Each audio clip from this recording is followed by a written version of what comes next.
Aladdin, what Will Smith's genie can learn from Robin Williams. Disney fans just got their first glimpse of Will Smith's genie in action. And their response? Well, let's just say social media has been having a field day with this one. Smith easily has the toughest job of any actor in this live-action remake.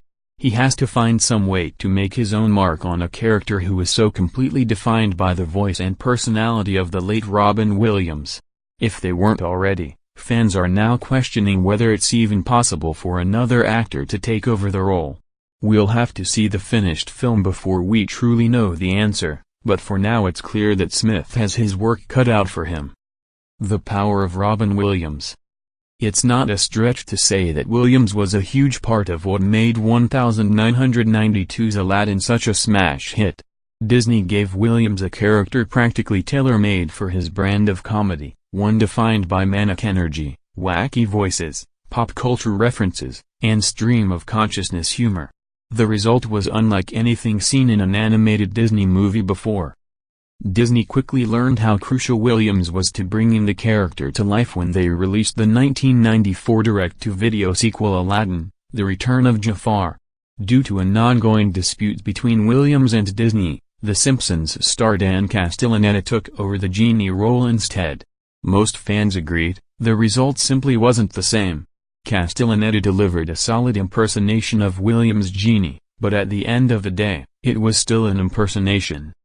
Williams did return for 1996's Aladdin and the King of Thieves, giving fans a second chance to see him bring this distinctive character to life again. Charting a new course. In a perfect world, Disney would simply have cast Williams to reprise the genie role for this live-action remake. Much like how James Earl Jones is returning to voice Mufasa in the Lion King remake. Some Disney characters are just intrinsically tied to one voice actor. Sadly, Williams' death in 2014 makes this impossible. Director Guy Ritchie was faced with a difficult choice: make a version of Aladdin without the genie character at all, or find some way to honor a beloved Disney icon with a new actor. We're still optimistic that casting Will Smith was the lesser of two evils. How to redefine the genie. So how can Guy Ritchie and Will Smith make their genie stand out from the one fans already know? They can't make them too similar.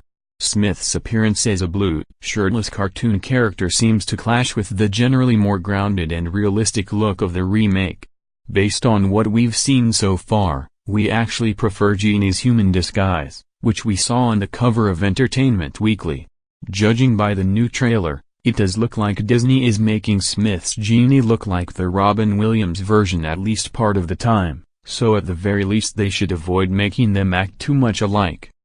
There's no point in having Smith try to match the hyperactive quality of Williams' comedy.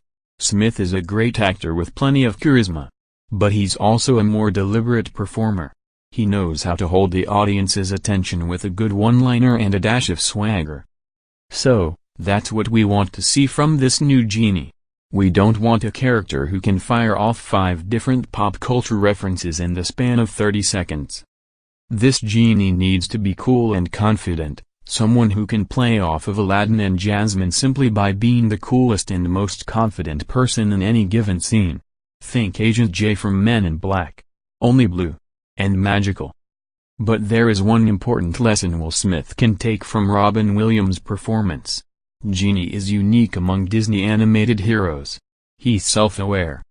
He's the only one in the original Aladdin who breaks the fourth wall in order to reference modern-day pop culture, and even other Disney characters. Like Robin Williams' genie, Will Smith's genie should know he's inside a movie, and act accordingly.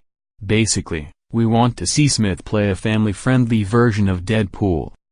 Do you have hope that Smith can take over such an iconic Disney role? Let us know what you think in the comments below. And don't forget to check out our side-by-side comparison of The Lion King, 2019 versus 1994.